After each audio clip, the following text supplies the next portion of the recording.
L'équité genre devient de nos jours une véritable question de droits de l'homme. Au centre de cette question, l'accès des femmes à la terre. Mais la réponse à cette question est-elle aisée? Les gardiens des us et coutumes ou leaders communautaires sont-ils prêts à changer de mentalité vu nos réalités africaines? C'est là toute la problématique qui sape tout effort d'épanouissement de la femme africaine. Si aujourd'hui on ne leur donne pas de la terre, or on sait que c'est une source de production qui génère des ressources nécessaires pour le développement de notre pays. Si on laisse en marge ces femmes qui représentent plus de la moitié de la population, nous ne pouvons pas accéder à un développement harmonieux et surtout inclusif. Les gouvernements disposent des textes légaux, mais c'est leur application sur le terrain qui peine à se concrétiser. C'est vraiment un décalage entre les textes au niveau national qui sont conformes aux lois nationales que le Togo a signées. Mais lorsque nous rentrons sur le terrain, nous voyons que les populations à la base sont déconnectées. Ils ne sont pas au courant de ces textes. Nos coutumes sont appelées à évoluer. Les associations et ONG se saisissent alors de la question pour agir, mais l'on est encore loin du bout du tunnel.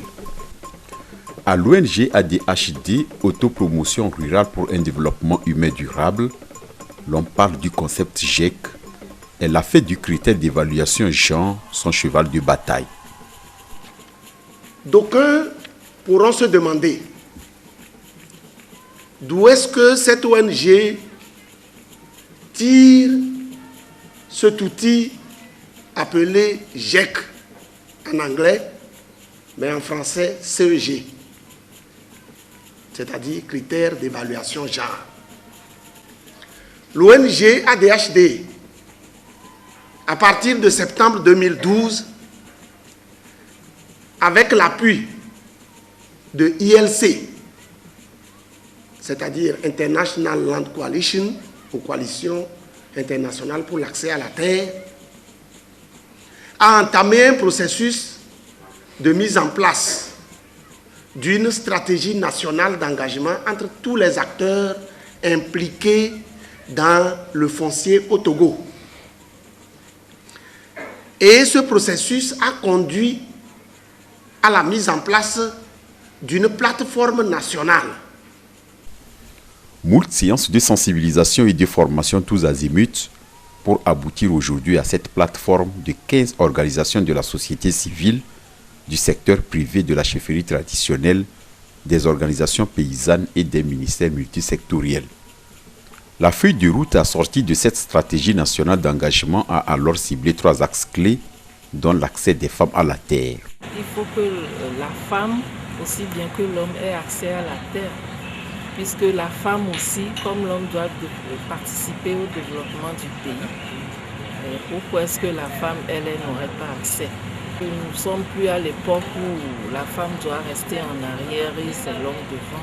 Parler de l'accès de la femme à la terre revient à voir où se situe d'abord le problème, parce que cela nous amène à comprendre que la femme n'a pas les mêmes droits concernant la terre que l'homme. La société estime qu'en tant que femme, elle finira un jour par être mariée et risque d'emporter le patrimoine de la communauté ailleurs. Je prends le cas de Lomé, où et les hommes et les femmes payent les terrains.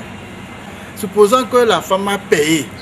À l'étape où nous sommes maintenant, on ne peut pas laisser en marge plus de la moitié de la population que constituent nous les femmes. Donc, faire accéder les femmes à la terre, c'est promouvoir leur développement. La problématique fait donc couler beaucoup d'encre et de salive. Toutes les voix sont unanimes pour condamner la situation et l'on trouve d'ailleurs que c'est même un enjeu de développement qui se pose. Alors, il y a une étude de la Banque mondiale qui dit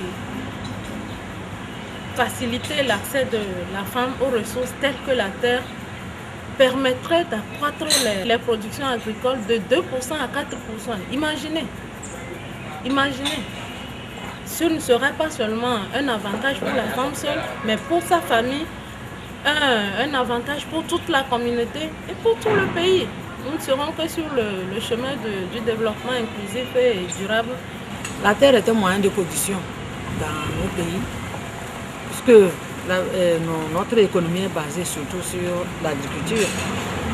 Alors, si une femme a accès à la terre, donc à un moyen de production, ça veut dire qu'elle va contribuer quand même à l'économie, au développement. C'est vrai que biologiquement, nous sommes différents, l'homme et la femme, mais en droit, nous sommes égaux, nous avons les mêmes droits. Et maintenant, l'enjeu, c'est de pouvoir réduire cet écart qui existe depuis longtemps pour que l'homme et la femme aient les mêmes droits pour l'harmonie. Si on ne dépasse pas ces pesanteurs, ces handicaps sociaux, nous allons demeurer dans le sous-développement. Alors que nous visons l'émergence d'ici 2030. Et pour cela, on doit absolument changer de mentalité, évoluer, aller toujours de l'avant. Jusqu'à ce niveau du travail, nous sommes à la conclusion que la terre doit être répartie équitablement entre les hommes et les femmes. Le mot est ainsi lâché, l'équité genre, un vecteur de développement qu'il faut absolument promouvoir.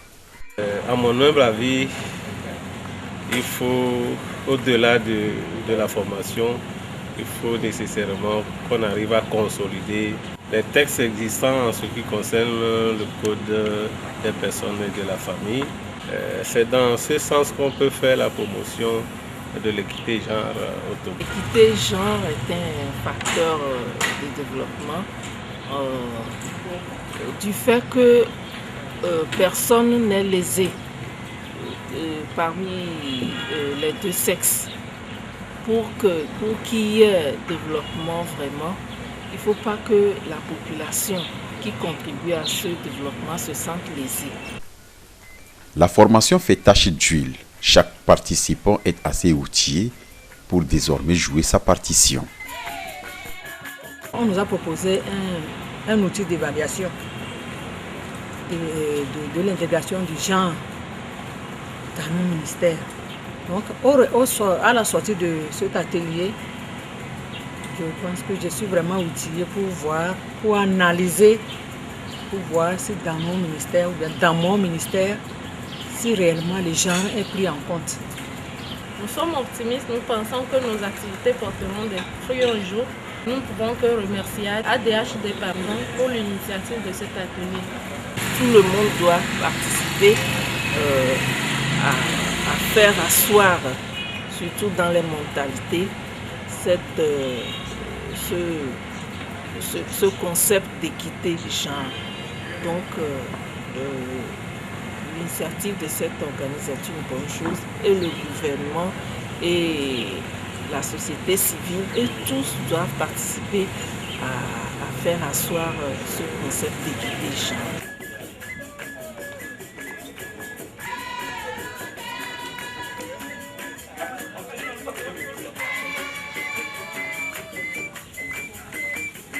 Ce que je vais apprendre à cette formation, à cet atelier, j'arriverai d'une manière ou d'une autre à convaincre les miens, à convaincre ma famille, à leur expliquer ce que c'est que de partager équitablement cet héritage entre femmes et hommes. Moi, je suis prêt à partager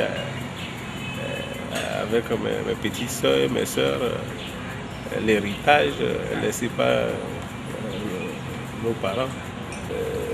C'est compte tenu des réalités, il faut être juste et lire le droit. La femme doit avoir le même droit que l'homme.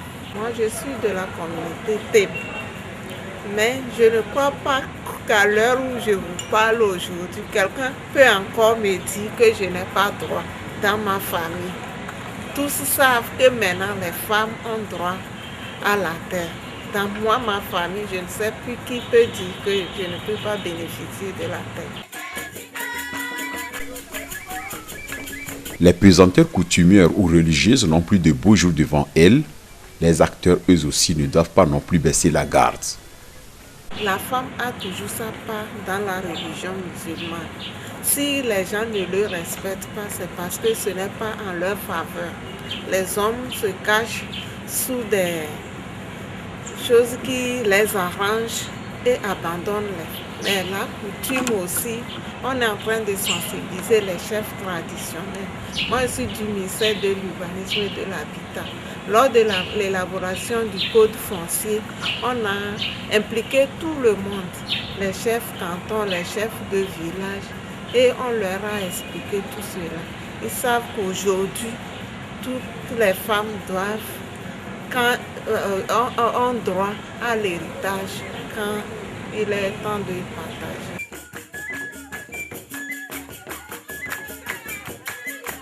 Actuellement, notre nouveau code de la famille et des personnes physiques a tranché la question.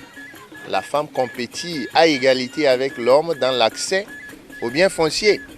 Maintenant, comme la loi l'a dit, et nul n'est censé ignorer la loi, je crois que ça peut se faire et ça va se faire.